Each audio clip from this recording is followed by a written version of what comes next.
Hakuna ruhusa ya kumuua mtu yoyote ama Mkenya yoyote. Leo nasikitika kuona vijana wetu, vijana zaidi ya 50 wakipigwa marisasi, wakiuawa, wamekuwa tortured. Ajabu ni kwamba wanaowapiga marisasi ni Wakenya wenzao. Wakenya ambao sisi Wakenya tunawatolea ushuru, kuwalipa mishahara yao, kuwalipa pesa zao za rent na kuwalipa marupurupu walionayo. Leo taifa limegeuka. Wakenya wanashurutishwa kuua Wakenya wenzao. Tunaenda wapi kama taifa sisi? Ni masikitiko makubwa na mshangao ya kwamba viongozi wanaweza kusimama na kusema tunawapongeza polisi, tunawapa hongera kwa kazi nzuri. Kazi ya kuua Wakenya, kazi ya kuua vijana wadogo, kazi ya kuua kina mama, kazi ya kuua wazee. Jamani, ni Wakristo wa aina gani hao? Ni Waislamu wa aina gani? Ni Biblia gani mnaoisoma inaoshurutisha kuua na kutoa roho za watu? Ni Qurani gani mnaoisoma inaoshurutisha kutoa roho za watu na kuua watu? And yet you call yourselves Christians, and yet you call yourselves Muslims. Mungu aliye hai, Allah, Jehova, Nyasaye, Mulungu, Ngai, halali. Na haki itapatikana, na tunajua baada ya dhiki ni faraja. Mheshimiwa Raila Amolo Odinga na vinara wenzako, tunajua muliekewa target muweze kumalizwa. Lakini sisi Waislamu tunasema la ilaha illa Allah. Yani Mwenyezi Mungu ni mmoja, na Mwenyezi Mungu ana uwezo na ana nguvu kuliko nguvu za wale binadamu ambao wamekuwa na kiburi.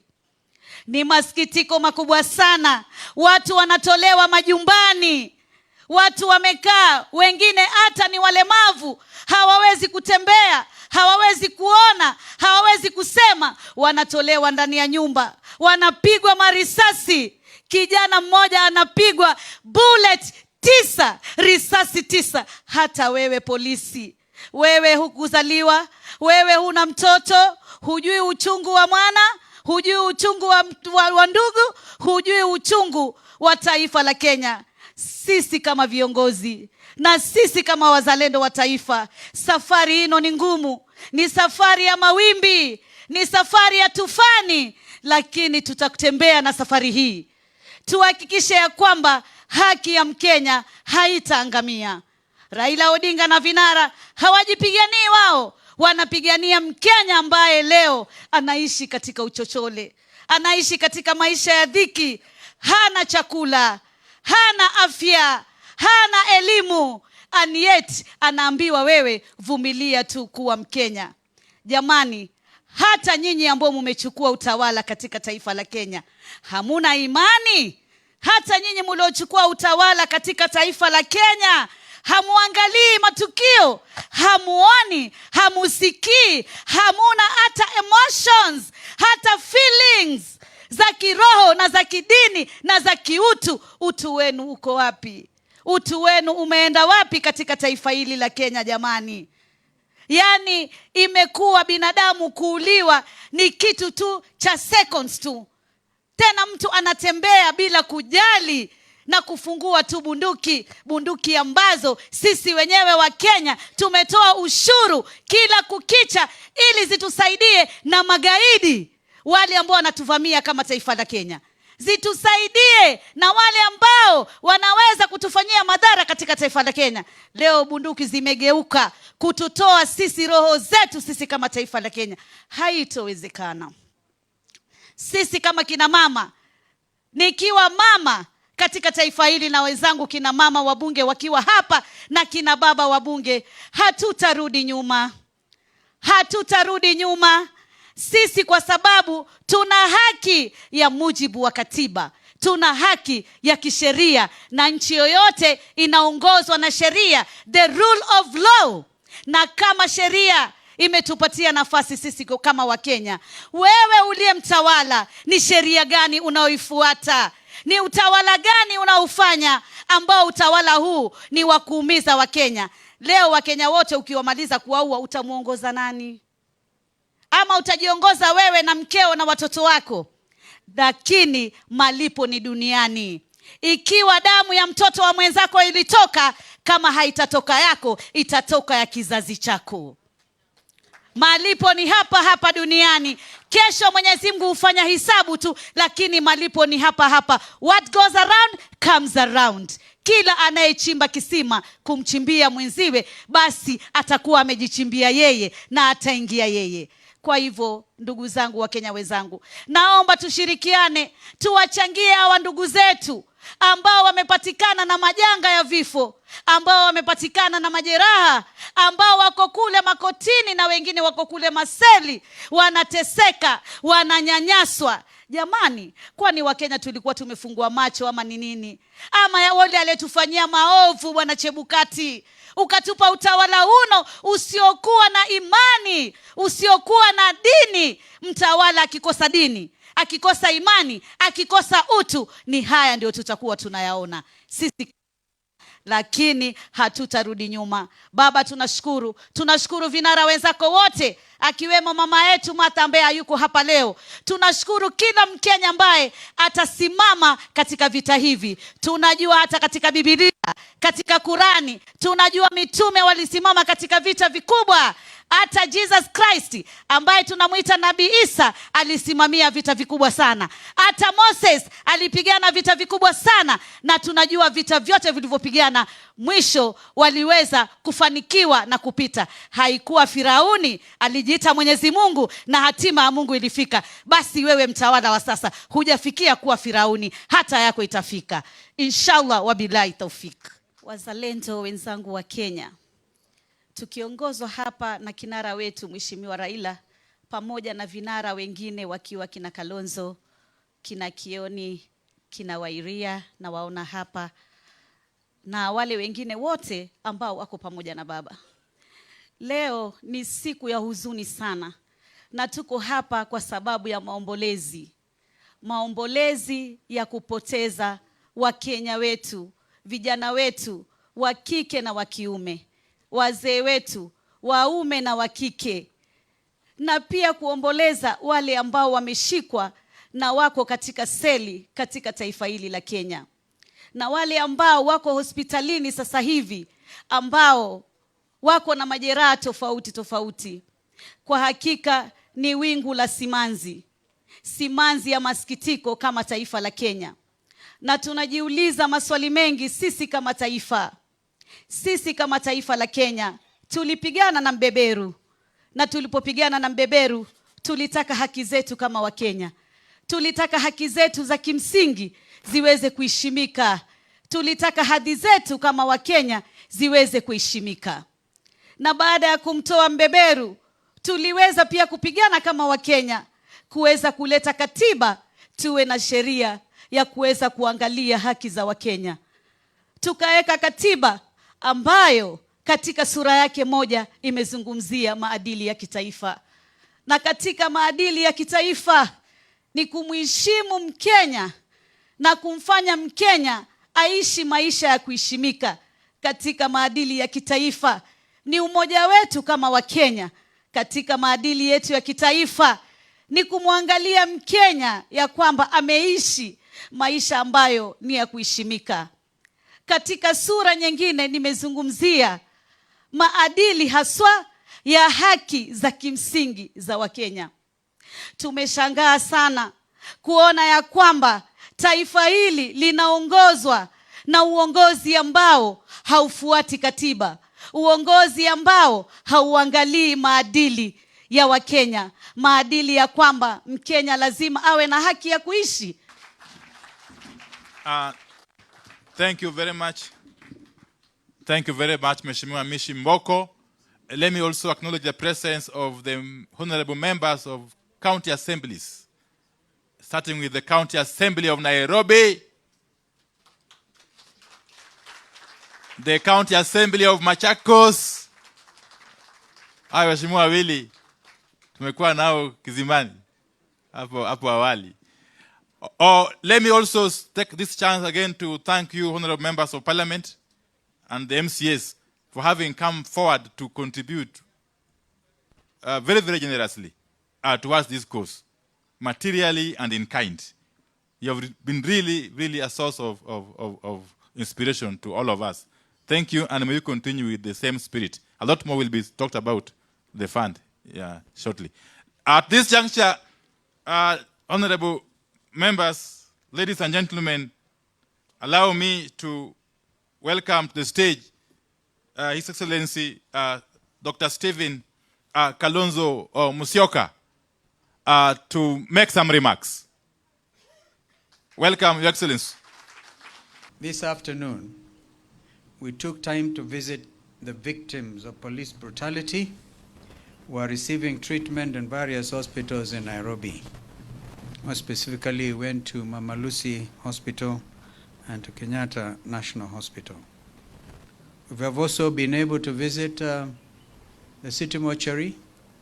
We visited the other day Shalom Hospital with our sister mother and Jeremiah Kioni, I think, and Mwangi. We even went all the way to Machakos Level 5 Hospital. This visit was also part of our effort to get as complete a picture as possible of the pain inflicted on protesters and demonstrators, innocent Kenyans, by the police. A similar exercise has gone on in different places across our country. We wish to extend our very deep and sincere sympathies to families of the loved ones that we have lost and those who have been injured.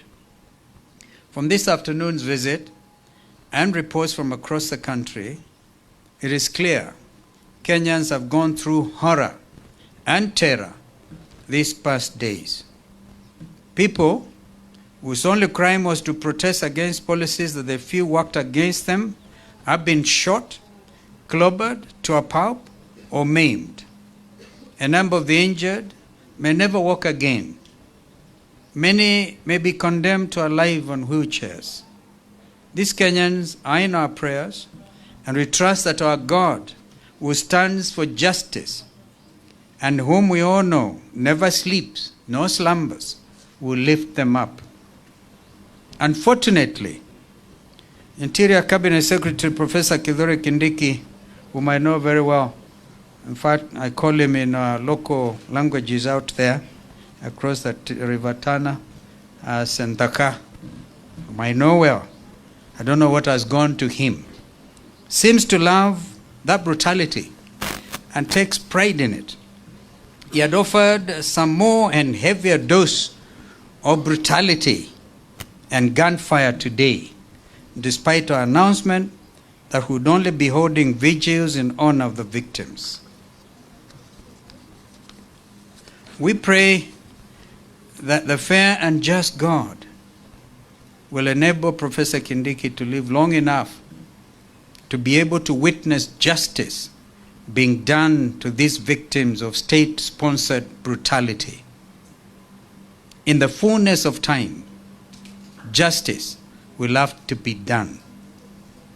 Justice is the only way to ensure peace and stability in our country.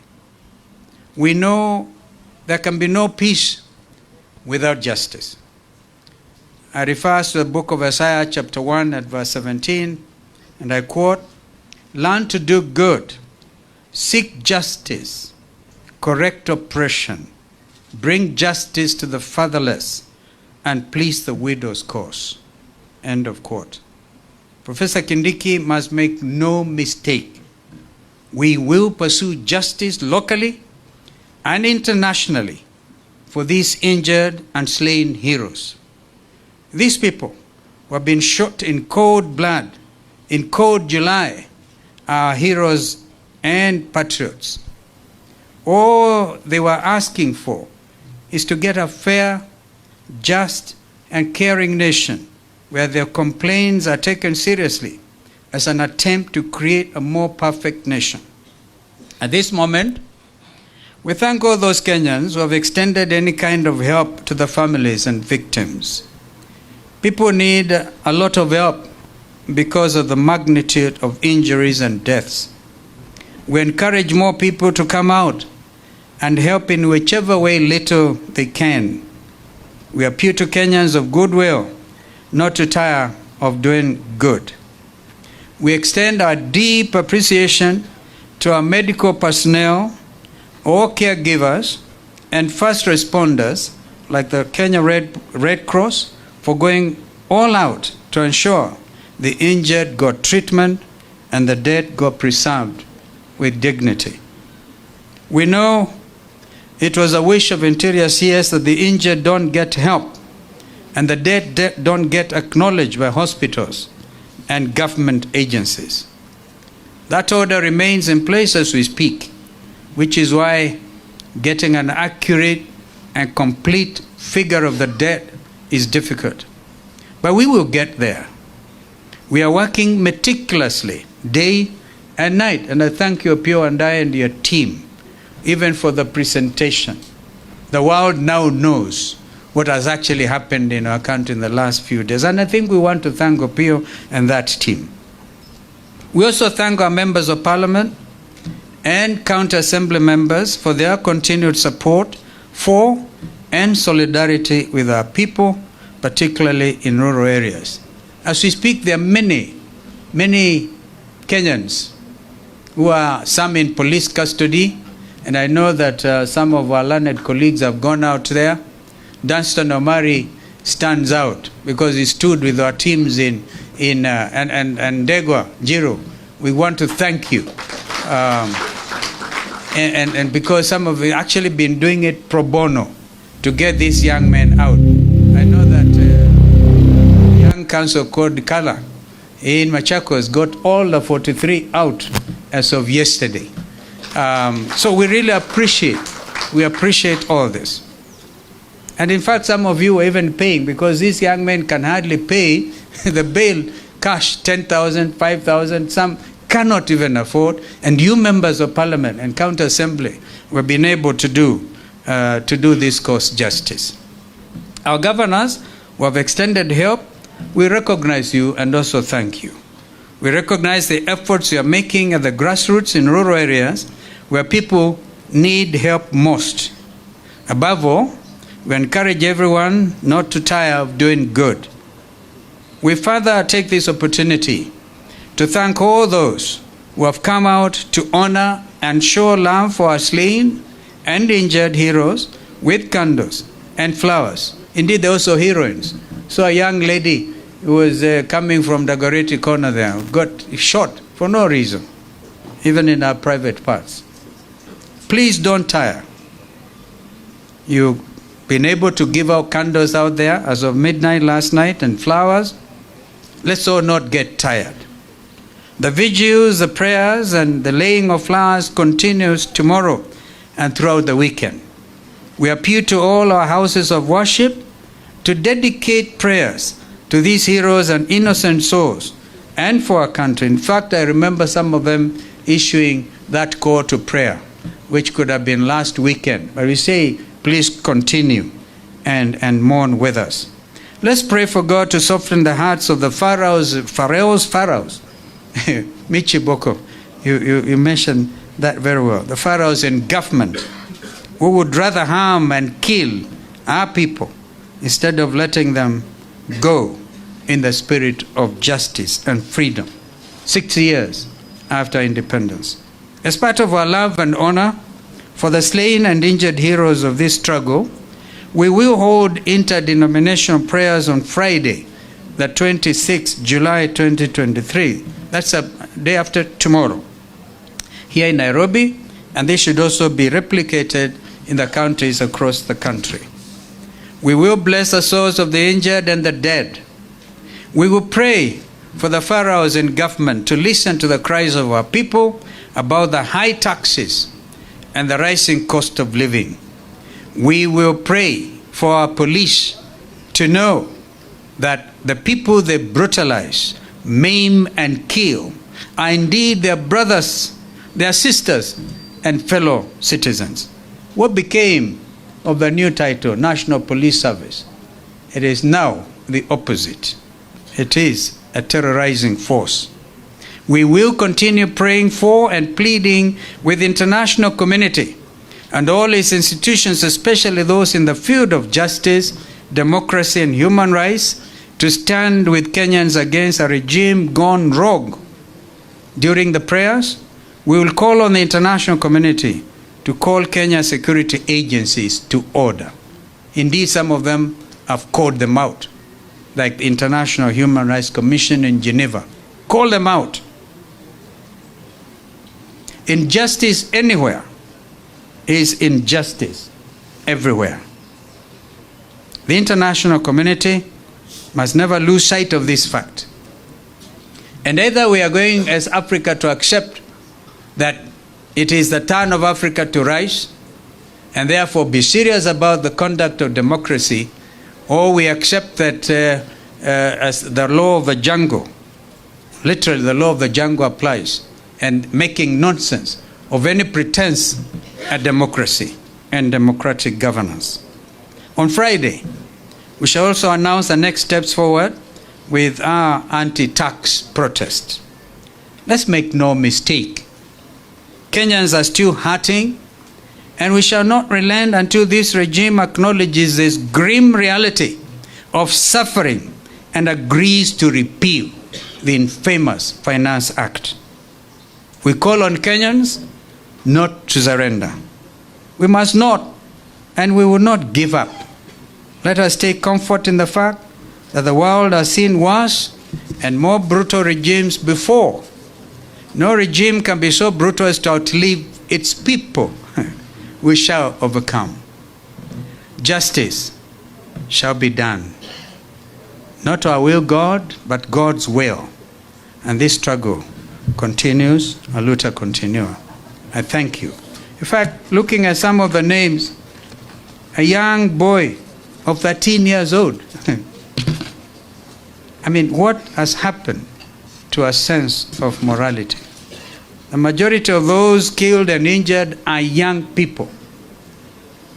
And yet, we have people in office pretending they want to help our youth get employment, our youth get to be able, because Lovik Ayondi, a minor, 13 years, Kibera Mashimoni, was shot on the right leg, a 13-year-old. We've seen them today. Like we say, my brother Raila was not in a hurry. He wanted to see each one of them. We couldn't, because we also felt that this is an important matter. And I think the world now knows what is happening in our wonderful nation. The choice is, do we allow it to deteriorate, or do we, as Shakespeare said in one of Shakespearean tragedies, Hamlet, or do we take arms against a sea of troubles and by opposing, end them? Of course, Hamlet was trying to commit suicide. We can't afford to commit suicide in our nation. I thank you, ladies and gentlemen.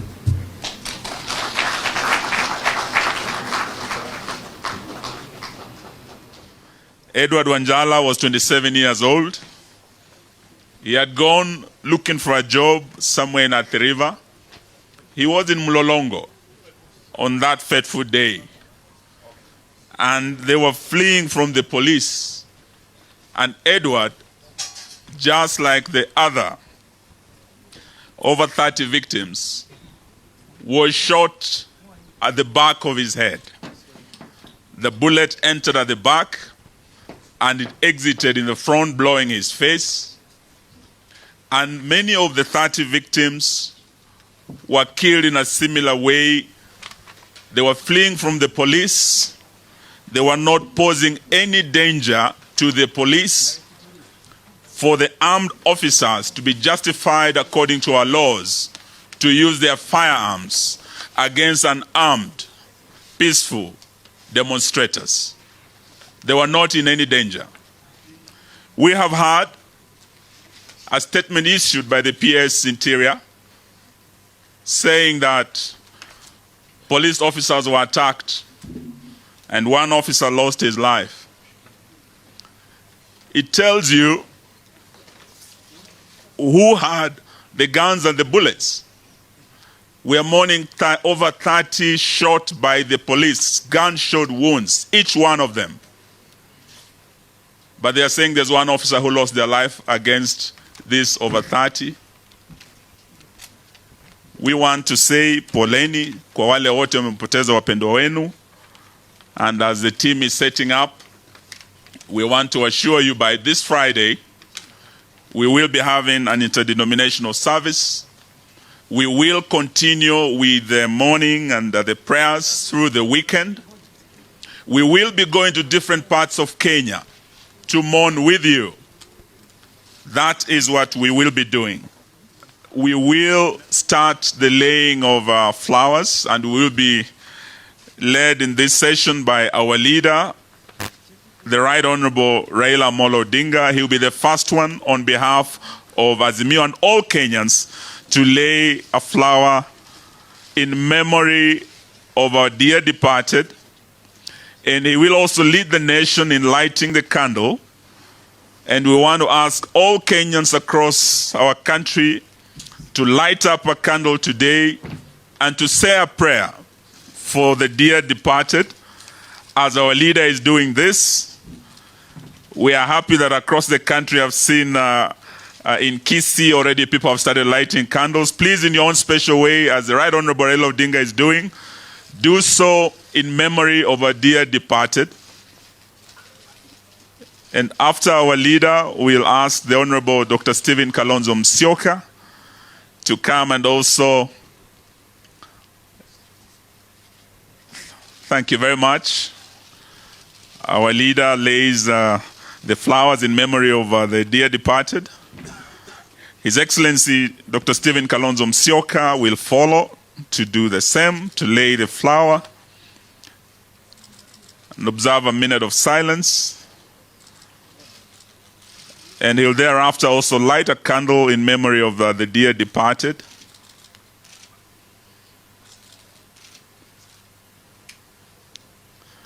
After His Excellency Dr. Stephen Kalonzo Musyoka, I will ask my other co-principals, the Honorable Governor Wycliffe Ambetsa Oparanya, the first Governor of Kakamega, and the Deputy Party Leader ODM, to come and also lay his flower and light a candle in memory of the dear departed.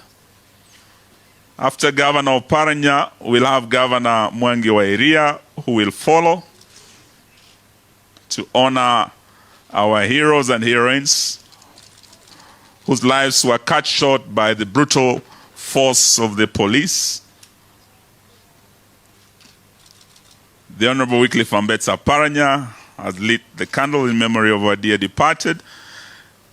Governor Wairia, the first governor of Murang'a County and the party leader of Usawa Party. My co-principal will now do the same.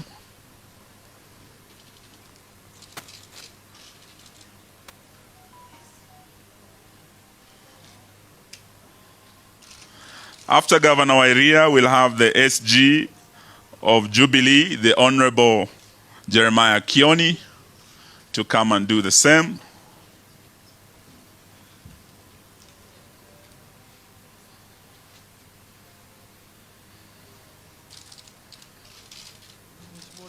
Thank you, Mheshimiwa Mwenje. Thank you, Wakili. Thank you, Mheshimiwa Enoch Wambua. Thank you, Dr. Oburu Oginga. Thank you, Mheshimiwa Mbui. Thank you, Mheshimiwa Anthony Oluoch. Thank you, Mheshimiwa Muliongi. Your Excellencies, allow me to invite Honorable Stewart Mazayo for a vote of thanks, after which he will request for the official minute of silence, and then I'll come back to wrap up. Welcome, Mheshimiwa.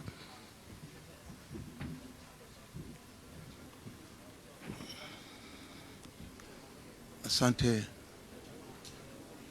Wakenya wenzangu, kwanza nataka niwapatie shukrani sana kwa kuja ili kuweza kuwa na sisi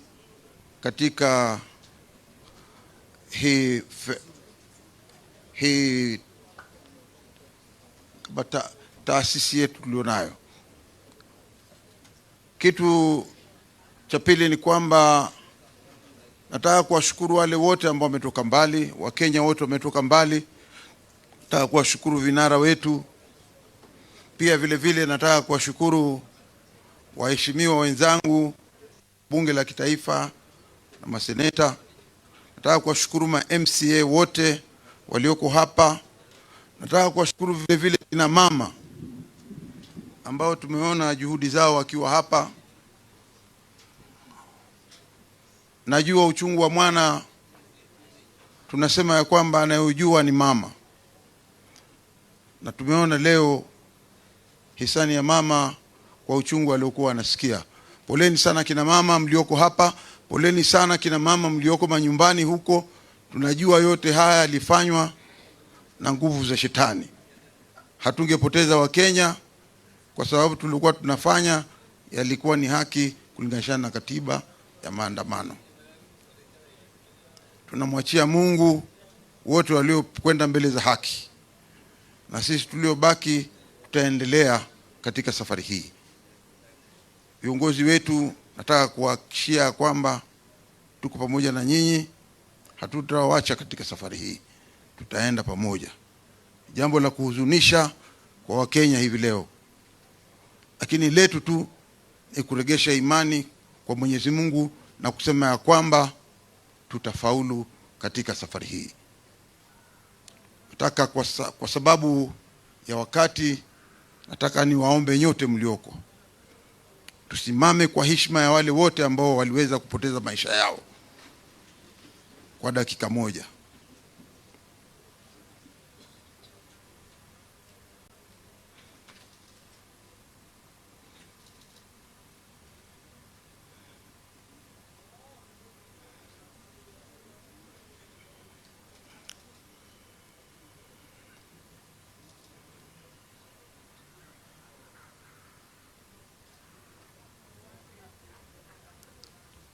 Tunaweza kukaa.